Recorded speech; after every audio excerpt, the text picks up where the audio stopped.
All right, guys. So I was going over my program design. I thought it might be a little bit, might be fun to involve you guys in on this process. Um, I I decided I'm going to change up my routine. I've been going through and looking at some other clients' routines, and I thought, well, I'm doing that. I might as well look at my program design and see if I can change things up a bit. The first place I always like to start with program design is what question are you looking to answer?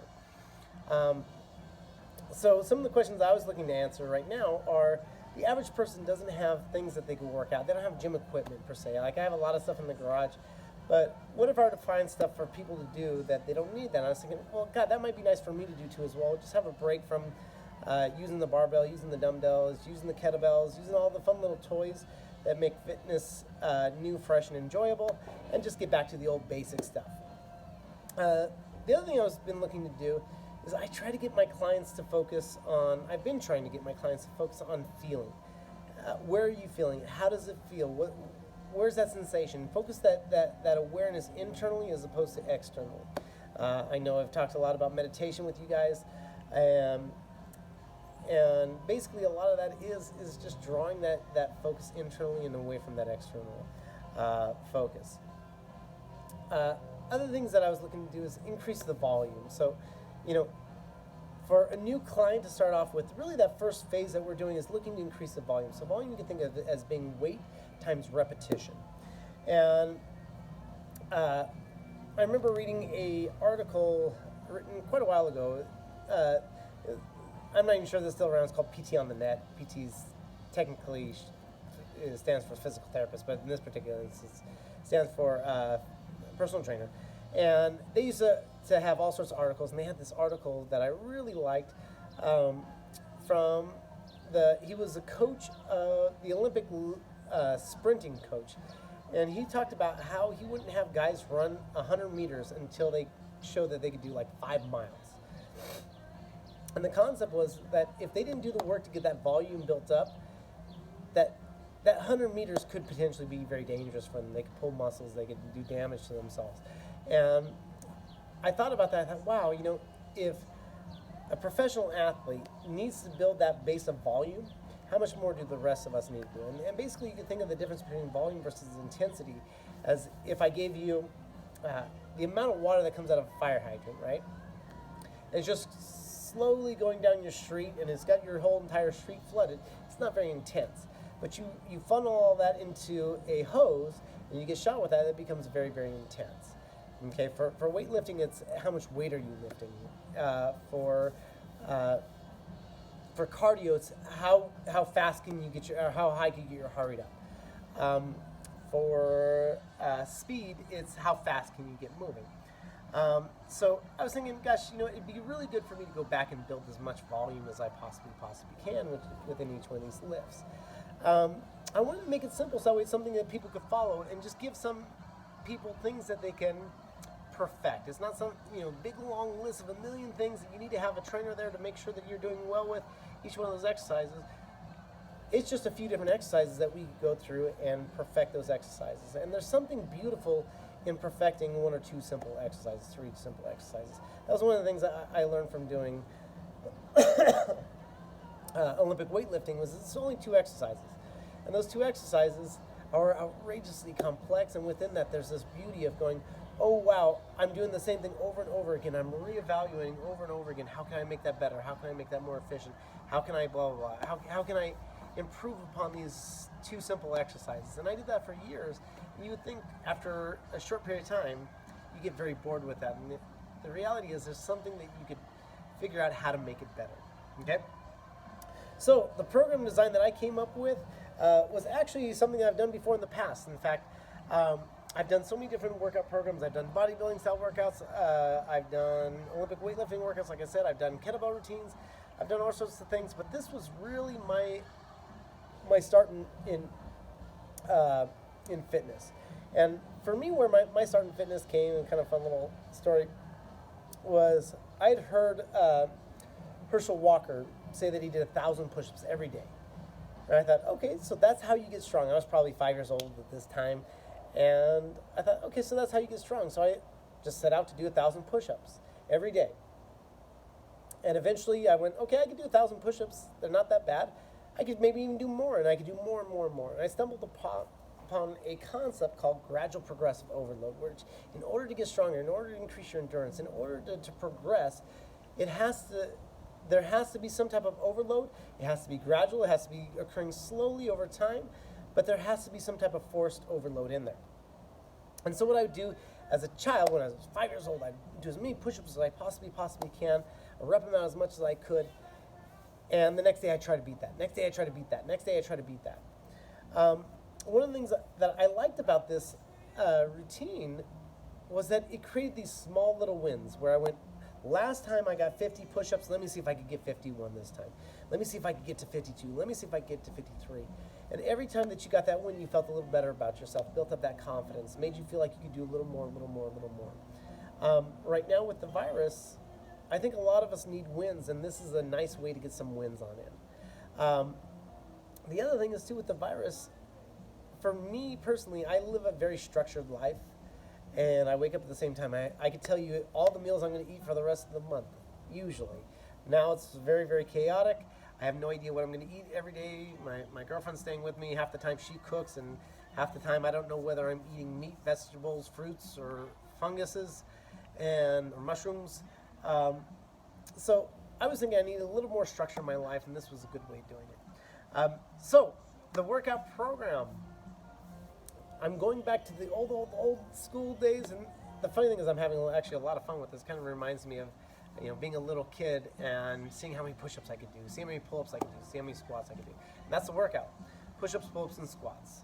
I personally am going to be doing 500 push-ups every Tuesday, Thursday, and Saturday. Tuesday, Thursday are going to be standard grip push-ups, and my Saturday is going to be diamond push-ups or close grip push-ups for the triceps. Hit a little more triceps on that day. My Wednesday, so I'm going to do Wednesday, Friday, and Sunday, I'm going to do 200 pull-ups and on each day. And then I'm going to do variations of, on my Wednesday, I'm going to do jump squats. Friday, I'm going to do jump lunges. And Sunday, I'm going to be doing, they're called Hindu squats. The Hindu squats, to be honest, if you are not 100% confident in your knees, I would definitely not be doing Hindu squats. But I feel like I have very strong knees, and my knees can handle quite a bit. I'm also very aware of how things feel. And I'm going to be doing 500 repetitions of each of those. That first initial set, I'm always going to be doing as many repetitions as I possibly can. In fact, every set I'm going to be doing as many repetitions as I possibly can. I'm going to try to beat the previous weeks, but I'm also going to use that to decipher my overall volume. So for example, on my pull-ups, once I get to 25 pull-ups, which I think I'm about there right now, I'll test that out tomorrow. Once I get to being able to do 25 strict pull-ups without any kip, without breaking, I will up my pull-ups by 10%. So I'm going to go from 200 to 220 overall volume. And so my my Wednesday I'm going to get 220, my Friday I'm going to get 220, and my Sunday I'm going to get 220 if I'm able to get that 25. I might not be able to get it every day, but once I get 25, I'm going to stay at that new volume. That's forcing that gradual progressive overload, where we're increasing that volume as I get better and better and better at that workout.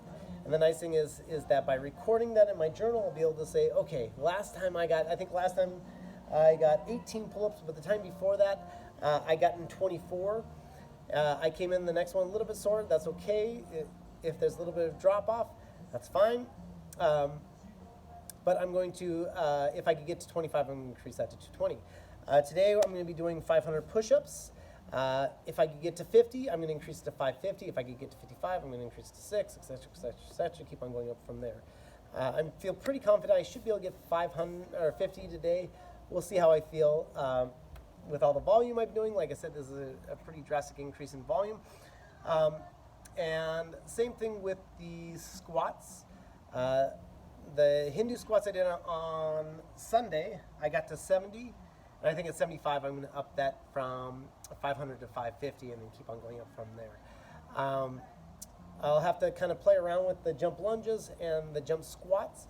I'm thinking I should be able to get about the same, about 70 repetitions. And once again, once I get to 75, I'd pop it up to 550. Once I get to 80, keep on increasing that volume from there. Nice way to keep the volume increasing. I will write all this out for you guys. If you guys want to join me, by all means, you can. The pull-ups, just do it off of a band. Get yourself as thick of a band as you need to. I would suggest being able to get at least 5 to 10 pull-ups with whatever particular band you're using, and just simply increase the total number of repetitions by 10% once you get to whatever your next goal was. Generally, it would be a five rep increment. So, for example, let's say that you were able to get 10 pull-ups. I would suggest getting approximately 100 repetitions on your pull-ups. So it should be about 10 times higher than your rep max, however many repetitions you could get in. Okay, so if you could get 10, try to get approximately 100. If you could get 20, try to get 200. If you could get more than 20, probably drop that band down a little bit lower and get yourself a lighter band. With the push-ups, I would start off on tabletops. Something you should be able to get anywhere from 30 to 50 repetitions. We want a little bit higher repetitions with this. Let you practice that. Anytime that we're releasing weight, as that weight's coming, those muscles are elongating and you're dropping down toward earth, moving in along with gravity. Go as fast as you can under control, especially if you're not that comfortable with it. It probably should be slower than you think it is. And then it should be as explosive on the way back up as you can, whether it be on the pull-ups. We want to try to pull ourselves up as fast as we can without having to kip our way back up. With the push-up, same thing, keeping that nice plank position. We want to be able to go up and down in one solid motion, but down slow, controlled, and up fast. Down slow, controlled, and up fast. If you're losing control, slow it down. Don't be afraid to go slower. If you're having to get a bunch of sets in, that's okay. If your sets by the time you're done are only sets of 5, only sets of 4, only sets of 3, that's fine. Just get the work done. Check it off. Okay. For the squats, we want that crease of the hip to get down lower than your kneecaps. For me personally, anytime I do any squats, I wait till I can feel my hamstrings touch my calves. And that's my indication to come back up. If you can't get down below that crease of your hip, find a spot that you could touch every time, whether it be you can touch a chair with your butt and then come back up from there.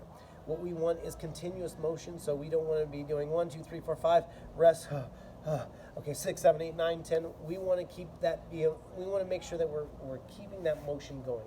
So it's however many continuous repetitions you could get, not just how many repetitions you get.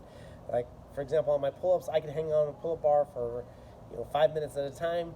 So I'm not counting that after a 2-minute rest here. They should be continuous motions. Okay. For most of you guys, if you just wanted to do 100 pull-ups 3 times a week, 150 push-ups 3 times a week, and 200 squats 3 times a week, or 300 squats, 400 squats, however many you feel like you got. Once again, you're taking that first set, multiplying that by approximately 10. That should be your overall volume that you're going to perform, the overall number of repetitions. The nice thing about this is it takes the thinking out of the program design, but really what I want you to be thinking about is, what does it feel like? Where are you feeling it? What does it feel like when you put that weight in different positions in your hand?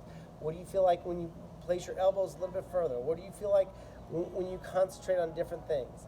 Start to explore that motion. Become more and more comfortable with that. You want to become an expert at doing a push-up. You want to become an expert at doing a pull-up. You want to become an expert at doing squats. I'll probably post some extra videos on each one of the techniques on each for each one of these exercises. But for right now, just accumulate those repetitions. Okay. So for those guys who want to join me, that's what I'm going to be doing. The other thing that I am going to do with this is my my Mondays are going to be farmer walks. So I have 53-pound kettlebells. I'm doing 2,000 yards worth of farmer walks. I started off with 200 yards, and I just go as far as I can. My forearms are still sore today from doing that yesterday. And then my Saturday is my close grip, and I'm also going to do a little bit of bicep curls on Saturday, but basically following the same pattern where I'm doing reciprocating curls only at 32 pounds, but I'm doing 500 repetitions, so it builds up pretty fast. The repetitions are very high. You do want to make sure that you're paying very, very close attention to where your body's at, where you're feeling, and pay close attention to your joints. How do your joints feel with these? If they're starting to hurt, make adjustments accordingly. Don't try to work past that pain. You don't want to pull off scabs. You want to make sure that we're not trying to work inside of that pain. Find a motion. Find something that doesn't create pain for you if you are experiencing pain. I do like the pull-ups though, because it does work on that brachiation, that opening up those shoulders and allowing for a good postural position. Works on that grip strength. For those of you guys who know me, know that I talk a lot about grip strength. And works just basically as a cheap form of traction too as well for your spine and everything else. So I'm excited to do this program. That's one of the most important things, is that you're looking forward to, you're excited. And like I said, I'm excited for it. It might be a little bit more volume than somebody who's in their mid-40s could handle, but I'm going to give it a shot. Obviously, don't try to match my volume, because that's probably a recipe for disaster. But find a spot that's challenging but doable. Once again, take your overall rep max, whether it be on pull-ups, push-ups, or squats, multiply that by 10. That should be your overall volume for that day, or the total number of repetitions. Just keep continuous count, okay? All right, guys, hopefully that gives you a little idea on how we go through program design, and what are some things I think about when I go through my program design. Okay? All right, guys, I hope you guys are all well, and we'll talk to you soon. Bye-bye.